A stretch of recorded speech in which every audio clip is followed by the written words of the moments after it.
Hi, my name is Adan and this is my mom Tanya. I'm a recent grad last year, class of 2019. Today my mom is going to be sharing her testimony with you and explaining how God has affected her and her life.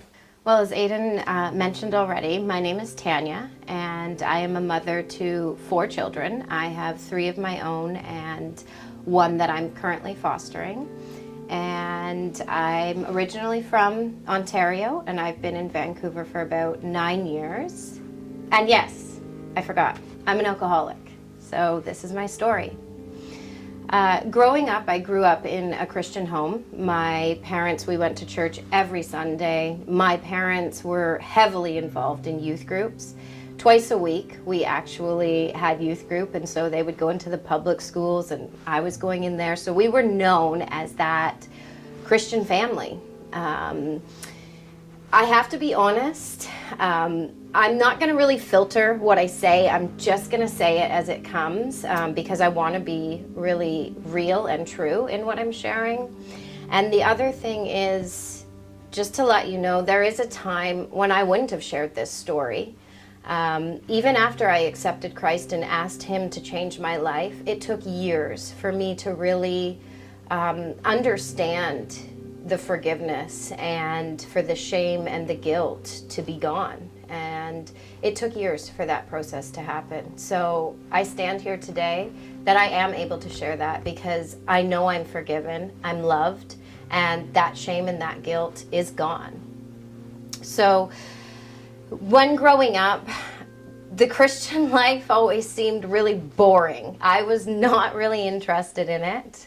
I liked going out and partying and having some drinks and things like that. And it seemed like with the youth groups and things like that, it was just not as interesting to me. I was really enticed by what the world had to offer. And so throughout high school, that's what I did. I lived 2 lives. I would be at home and going to church on Sundays, going to youth group, and from the outside, looking like a Christian, part of a Christian family.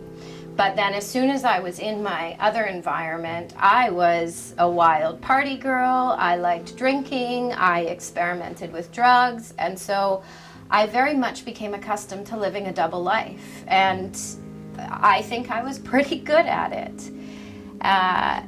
Where that led me is I became pregnant at 18 and I had Adan. I had him when I was 18 years old. And when you're 18 and you're pregnant, all of a sudden you don't have many friends anymore. You thought you were really popular and you had a lot of friends. Well, they seem to not really stand by your side going through times like that. So I just focused on being a mom, taking care of him, working a little bit, but I did still have that enticement to be involved in the world. And relationships that I had weren't healthy relationships.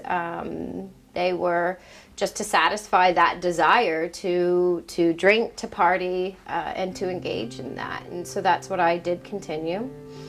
I was in a rush to be in a relationship and find a father because I did want that family. Now I had a child, and so I did get involved into a relationship that we ended up getting married, but for all the wrong reasons. It wasn't that we were madly in love and it was a good relationship. No, I just wanted the home, the family, and that's what we did. And so that relationship as well was based on partying and having a good time. We would do that. And about a year later, it fell apart. And he had told me that he didn't ever really love me. And that hurt. And so I just moved on, picked the pieces back up, and I focused on my work and my job at that time. I actually was working as a recruiter at an employment agency, and so really just focused on that and being a mom. But I would still go out and party lots with my friends because I enjoyed that. I enjoyed drinking. I enjoyed the feel-good feeling of having a drink, letting loose. That is what I was really drawn to. So that continued for a little while, and then I ended up getting a different job, and I started in the HR department and then ended up moving up into a business development manager role. And during that time, I was having a lot of success. It made me feel really good. It was a heavily male-dominated environment, and I would flirt a little bit. I liked the attention, and when you've been through a divorce and there is a sense of rejection there a little bit, and when someone tells you they don't love you, I liked it, and so I engaged in the flirting. I welcomed it, and this flirting ended up growing into sexual harassment, into sexual abuse. And I found myself in a position where I was doing things that they were tearing me apart. I felt trapped. I felt I had no choice. I felt that I needed this job. I was really successful. I was making good money. I was a single mom, and so I was able to provide for my son. And so I just thought, you know what? I just need to just tolerate this, and hopefully it'll go away. Well, that's when my drinking turned from just fun of going out and having a party to it became my coping mechanism. And so after work, or really any time, I would just be drinking all the time. It made me feel better. It made me forget. It provided that little glow that I was looking for. And this went on for a while. And before I knew it, I was becoming emotionally, mentally, and physically dependent on alcohol. I needed it. And in the back of my mind, I knew that I was having a problem, but I thought as long as I could hide it and I could be fully functioning, that it was okay. It was okay. I would just deal with it later. It would be fine. And I put it off. And so that went on for a couple years until finally it got so bad that I just couldn't do it anymore. I couldn't work at that place of employment anymore. And I don't know where this came from. It's gonna sound crazy, but I had a desire to go back to school to take addictions and mental health. So here I am drinking every day, going to school for addictions and mental health. And I did very well in that class.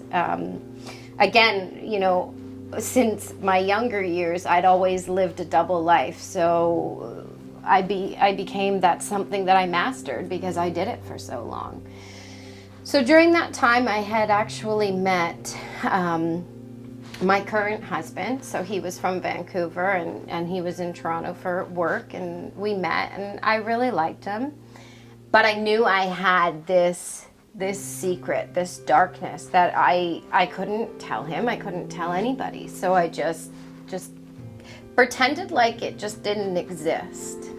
So we dated, and we dated long distance for about 9 months, and then he did propose to me, and that's when I moved out to Vancouver. So Adan and I came out to Vancouver.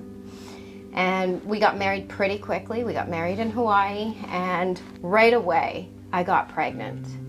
Well, this is when it really, really started to get bad. So during all of this, I am still drinking because I can't stop at this point. Even as badly as I want to, I can't. So now I find myself pregnant. And I will tell you that this is the moment when that little bit of shame and guilt creeps in. And I'm just like, Lord, I am forgiven. This is your story, and I'm not going to let shame or guilt take your story. So I'm going to ignore that. And so being pregnant and still drinking and not knowing who I can ask for help, because now I'm scared. What will happen? What will happen? And so I just continued to hide it, and I really did try to stop. I tried, I would be able for a couple days to not have a drink, and then I would, and that shame and guilt just really started to eat away at me. And I can remember I prayed every day, Lord, please. I didn't call him Lord at that point. I called him God. And I said, God, please do not let this baby suffer. Let me suffer for the choices I'm making. I know they're bad choices, and I can't stop. I can't stop. When you're in addiction, there is this voice that is always there. It's always there, and it doesn't stop. It is relentless. And when you become physically and mentally and emotionally addicted to something, the only way that you can actually feel normal, so it's not even a matter of feeling good anymore, it's just to feel normal, is to have that substance. And it consumes you. It's all, you try to push it away and you try to not think about it, but it is so consuming. And so I struggled, and I couldn't tell anybody. I hid it. And by the grace of God, I did have a healthy baby boy. And I kept drinking. I still was hiding it. And then all of a sudden, 2 months later, I found out I was pregnant again. And I think I went into a deep, deep, dark depression. And I could not believe that this was going to happen again. And honestly, for those 2 years, I feel like I almost felt soulless. I felt like I was just the existence of a body, and I was so just darkness, the shame, the guilt, the anger, it was just, honestly, it was so bad. It was so bad. And so here I am again, and every day, God, I don't want to drink, but I can't stop. Please make me suffer. Make me suffer. I knew I was hurting this baby, but I couldn't stop. And so I just prayed that any of that pain and suffering I would carry that. And so again, by the grace of God, I did have a healthy baby girl. And honestly, it was a miracle. It was a miracle. So time went on, and I was still drinking, but this double life and this darkness, it was starting to consume me. And I actually couldn't carry on anymore, and there was a breaking point. I came clean to my husband. I told him everything, and he loved me and supported me and just said, we need to get you help. And so I went and got help. I went into a treatment facility for 30 days. And when I came home, that 30 days, it gave me time to actually get the alcohol and substance out of my system, to be able to start to think a little bit more clearly. But it was still there. That wasn't the turning point for me. I knew I didn't want this life. I knew that I had to change. I knew I didn't like the person I was with the addiction.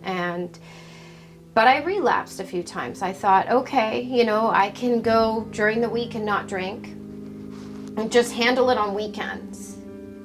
And as this happened a little bit, I could start to feel that darkness, that addiction just coming back to exactly where it was. It was gaining momentum again.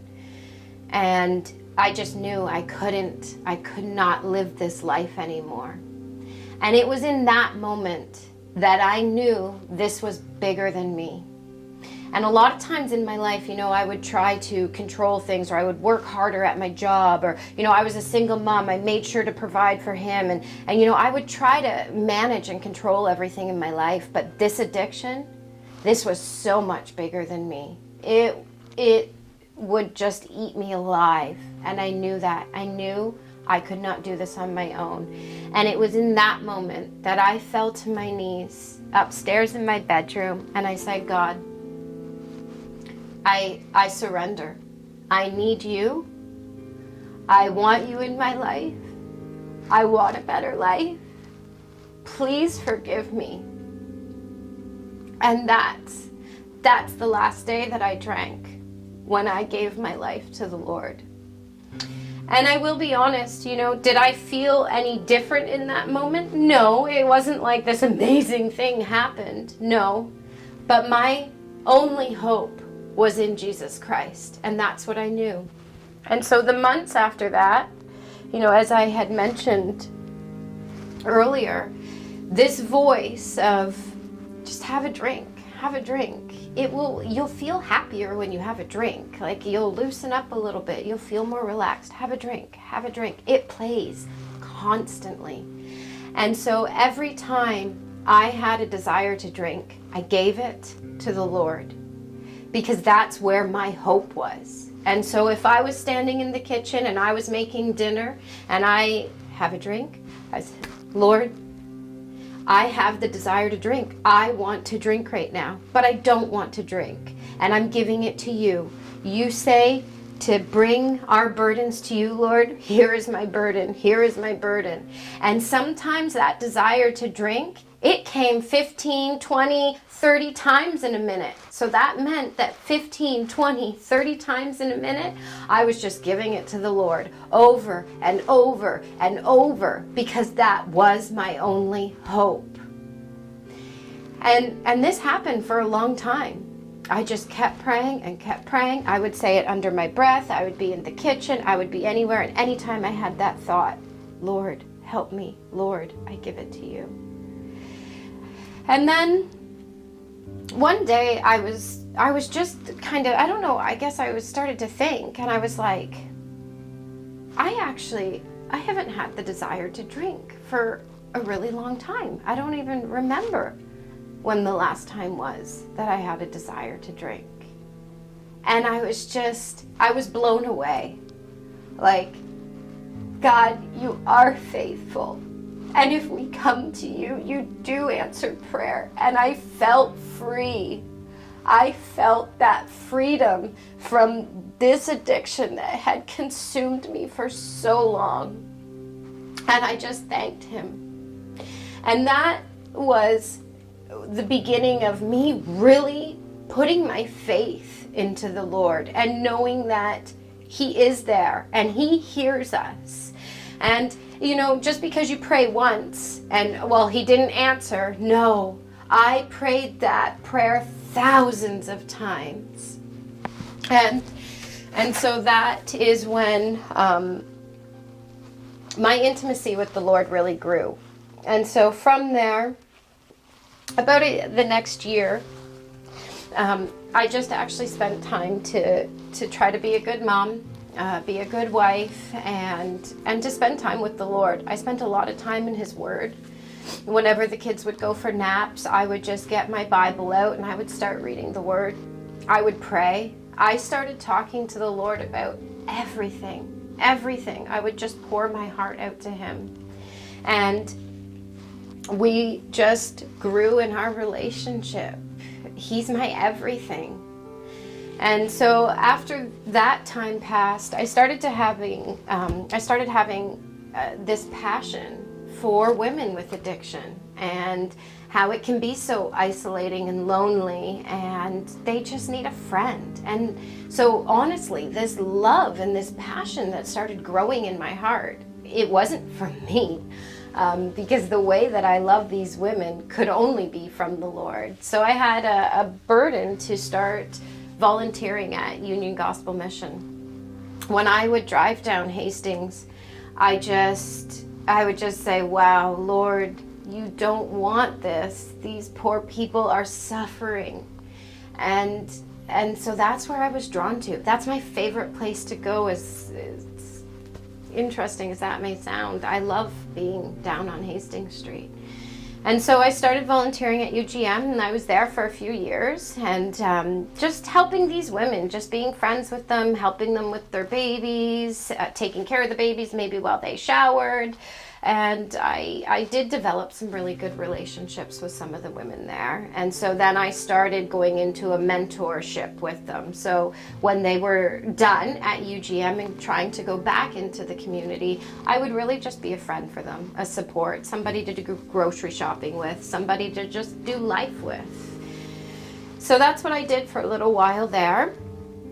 And then all of a sudden, one of the mothers that I actually very first had a relationship with started struggling and started relapsing. And so her little boy was removed, and we got a call. She asked if my husband and I would take this little boy because she didn't have really family or friends here. And right now her son was just placed into a home. So we really thought about it. And he was 2 at the time. And my husband said, so Tanya, what do you think? Like, just talk to me. What are your thoughts? And the thought that came into my head that honestly I couldn't ignore and I couldn't get rid of is, I said to him, Troy, one day all of us are going to stand before the Lord and give an account for our life and our actions. Every word that we've said, we're going to give an account for. And so when the Lord says to me, Tanya, why didn't you help this little boy when you were asked? I said, I have absolutely nothing I could say to the Lord as an excuse. Lord, it was going to be really, really hard. It just doesn't fit. I said, no, there is nothing that I can say of why I would not help this little boy.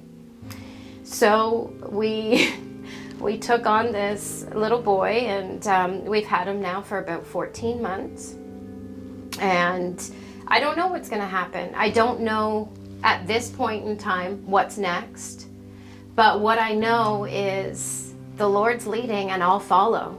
And with Him, you never know. The opportunities that come our way are endless. And so just 4 things that have really, really helped me in my relationship with the Lord and are really the foundation to me coming to Him that I would like to share are just, the first one is to humble ourselves and to just give Him thanksgiving for our salvation.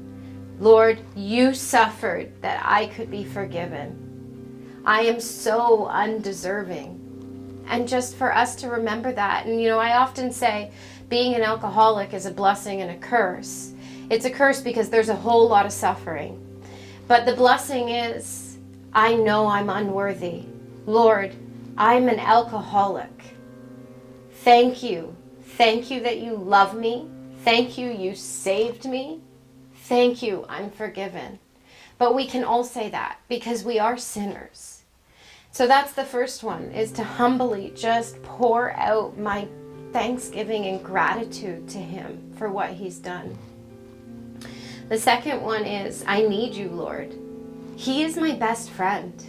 He knows everything. I pour my heart out to Him, and so I need Him. We can get overwhelmed with thoughts, and I need Him. Lord, I need you to help me right now because my thoughts, help me to focus on what's meaningful and important. Help me to release everything that doesn't matter, because our thoughts can consume us. So Lord, I need you in everything. My thoughts, my words. If I don't have you in my words, I can be hurtful. I can say things that don't matter. I need you in my actions. Lord, I fall short of being patient and loving if you're not in it with me. So in every thought, in every word, in every action, every moment of every day, I need you. And it's that full reliance on Him, and He's there. The other one is, search me, Lord, search me. I don't want even a little mustard seed of sin to get planted in my heart and to start growing, because I do not want anything to separate my closeness that I have with the Lord. And so, Lord, search me and show me if there is something that I am missing that I need to work on. If there is something that I need to be convicted about, please, Lord, please, because my heart's desire is to just be close to you. And sometimes those are hard. Sometimes we don't want to see, or we've kind of pushed it aside. But in being close with the Lord, there's nothing better. And so search me, Lord. Help me to keep growing and mold me to be more like you. And then the last one is, lead me, Father. Lead me. I am here as an instrument for you. Lead me. I will follow. Are we willing to follow? Because he wants to lead us and he wants to use us. And it's exciting. Our God is exciting. So we don't need to be scared. He's there every step of the way. And there's nothing better than having a relationship with Jesus Christ. There is no drink, no drug, nothing that can make you feel as fulfilled as the love of Jesus Christ. Thank you so much for taking the time to hear my story.